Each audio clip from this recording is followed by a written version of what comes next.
सतनाम साहिबंदगी सभी भक्त आत्माओं को, सभी साधु संत समाज को। आज हम यहाँ पर आपको बतलाएंगे सहज भाव का वर्णन और सहजता का सही मतलब यहाँ पर समझ में आएगा इस वाणी के माध्यम से। साहिब की वाणी है। साहिब की वाणी कहती है, सहज सहज सब कोई कहे, सहज न चीन्हे कोय, और जिन सहजय विषया तजय सहज कहावे सोय।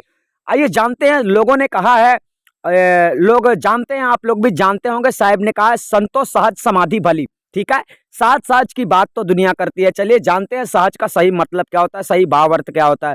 अर्थात सदगुरु भी कहते हैं कि सहज सहज तो सब लोग कह रहे हैं कि सहज है, सहज है, ठीक है ना, लेकिन सहज का सही मतलब क्या है। अब यहां पर सदगुरु कहते हैं, जिसने, जो व्यक्ति सहज में ही विषय वासनाओं से अपने आप को अलग कर लिया हो, अर्थात विषय वासनाओं से मुक्त हो गया हो, विषय वासनाओं में वो ना उलझा रहे, विषय वासनाओं में, अर्थात आपका कोई काम अधूरा है, अभी मुझे ये काम करना है, आपके अंदर ऐश्वर्य का रंग ना चढ़े, आपके अंदर मान बढ़ाई का, यशगान का, आपके अंदर ये बातें, ये भावनाएं प्रकट ना हो, आपके अंदर विषय वासनाओं का मतलब जरूरत से ज्यादा सोचना। जितनी जरूरत होती है उतनी जरूरत पूरी करना आती है, आवश्यक है हर किसी के लिए, परंतु जरूरत से ज्यादा सोचना विषय वासना कहलाता है, और विषय वासना से सुलझ पाना अति कठिन माना जाता है। तो सदगुरु यहाँ पर कहते हैं, जिसने सहजता में ही, यानी बड़ी आसानी से विषय वासनाओं से अपने आप को अलग कर लिया है, वही सहज माना जाता है, वही व्यक्ति सहज माना जाता है। अर्थात परमात्मा का मार्ग बिल्कुल सहज है, पर किसके लिए? जो उसमें चलना चाहता है, जो उसको पाना चाहता है, जो उसको सहजता से प्राप्त कर लेता है। अब यहाँ तो कठिन से कठिन मार्ग चलना पड़ता है, फिर भी परमात्मा की प्राप्ति नहीं होती है। परमात्मा की प्राप्ति बहुत सहज है, अगर आप समझ गए तो, अगर आपको सच्चा सतगुरु मिल गया तो सहजता से आपको परमात्मा की प्राप्ति हो जाती है, क्योंकि गुरु से परमात्मा का ज्ञान हो जाता है, आत्मा परमात्मा का ज्ञान गुरु से हो जाता है। तो आप जब सहज से, सहजता से, विषय वासनाओं से अलग नहीं हो पा रहे, तो परमात्मा से कैसे मिलोगे? क्योंकि परमात्मा से मिलने का एक ही कारण होता है, इस संसार से आवागमन से मुक्त होना। और आप इस संसार में फंसे रहना चाहते हो, और परमात्मा से प्रीत उस प्रकार की तुम्हारी है नहीं, इसलिए आप सच्चे सतगुरु की शरण में नहीं जा पाते हो। और इसके बाद में क्या होता है, वो तो सब दुनिया ही जानती है कि सतगुरु अगर नहीं मिला तो 84 ही जाना है।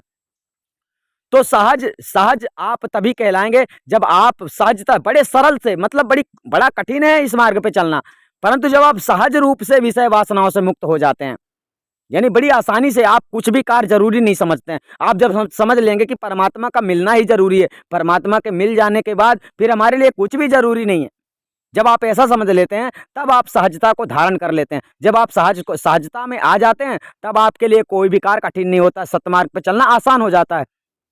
अरे क्या मिलना है झूठ बोलने से? संसार में लोग स्वार्थ बस झूठ बोलते हैं, तो आप जब परस्वार्थी हो जाएंगे तो झूठ बोलने की क्या जरूरत है? नहीं मिलेगी 2 रोटी, 1 रोटी मिल जाएगी, उसमें खाकर संतोष रहना। तो परमात्मा का मार्ग यही है कि ये सहजता से, सहजता का मार्ग है। तो कहते हैं, तो सब लोग सहज कहते हैं, पर सहज होता नहीं है, क्योंकि मान बढ़ाई से भरा हुआ आदमी, विषय वासनाओं में उलझा हुआ आदमी सतपुरुष परमात्मा के सत्य बातों को स्वीकार नहीं करता है। और अगर आप भी ऐसा करते हैं तो आप भी सहजता में अभी नहीं है। तो सहजता का मतलब यहां पर सदगुरु ने बड़े आसानी से समझाया है कि सहज आपको होने के लिए क्या करना है। जो मनुष्य अपने अंतर आत्मा में सहजता को धारण कर लेता है, वो आसानी से विषय वासनाओं से मुक्त हो जाता है। वरना आदमी कोशिश कर करके भी हार जाएगा, विषय वासनाओं से छूट नहीं पाएगा। विषय वासना एक माया का इस प्रकार का जाल है, जिस जाल से छूटना इतना आसान नहीं है। आसान तब है जब आपको सच्चा सदगुरु मिल जाता है और आपकी प्रीत परमात्मा से अच्छी तरह से लगी हुई है, तब सहज होता है।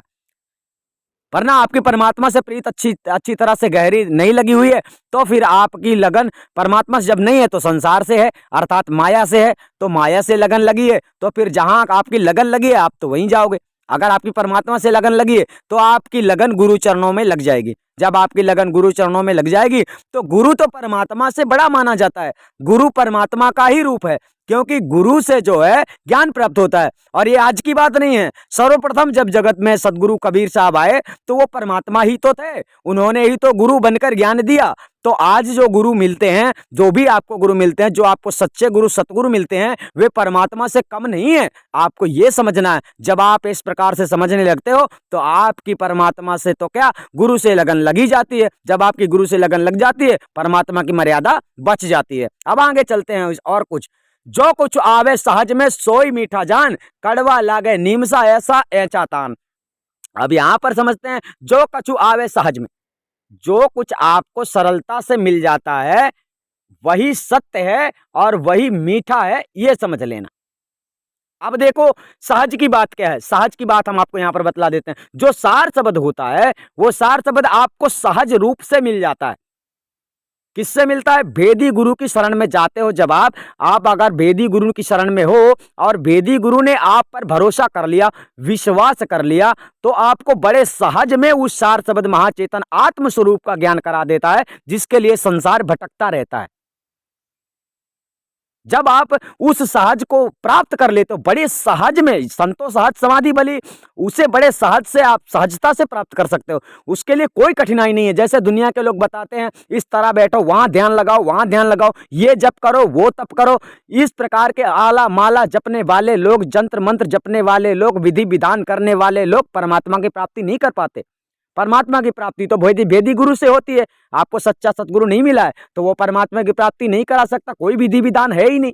जो विधान है, जो साहेब का विधान है, वो तो हमने आपको पहले भी बताया कि 5 सेकंड में सार शब्द की प्राप्ति होती है। तो 5 सेकंड में जब आपको सार शब्द की प्राप्ति होती है तो ये बताओ सहज है कि नहीं है?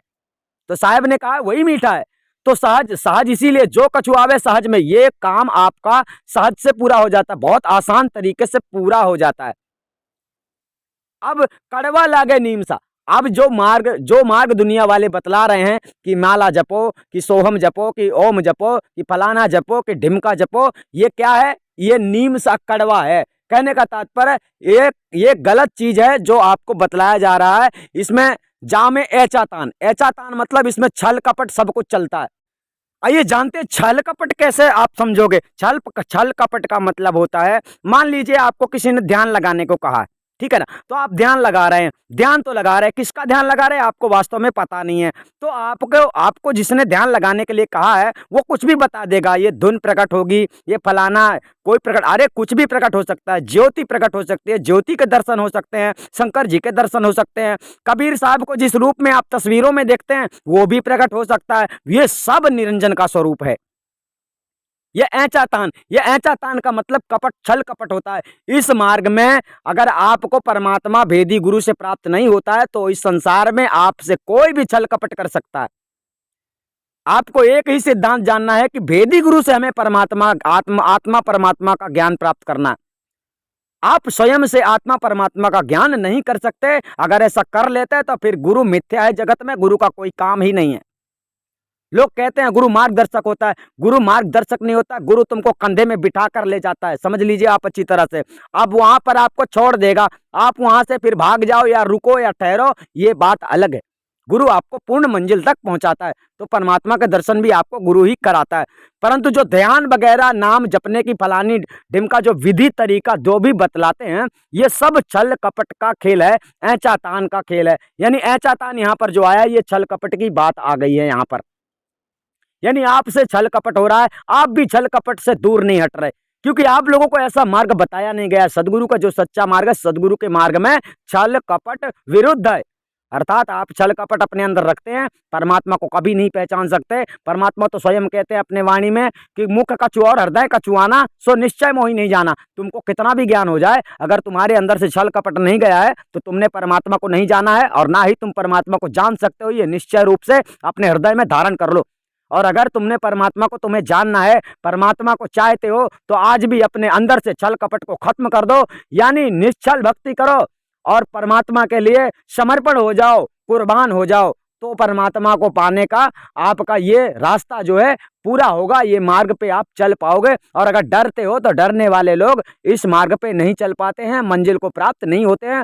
क्योंकि एक जीवन, ये तुम्हारा एक जीवन अगर तुमने परमात्मा के नाम कर दिया तो अनंत जीवन तुम्हारे दुख रूप जो हैं वो सारे के सारे बच जाएंगे और तुम आवागमन से रहित हो जाओगे। परंतु ऐसा तभी संभव है जब गुरु चरणों में अपना माथा रख दोगे। अधिक जानकारी के लिए आप संपर्क कर सकते हैं। सतनाम साहिब बंदगी।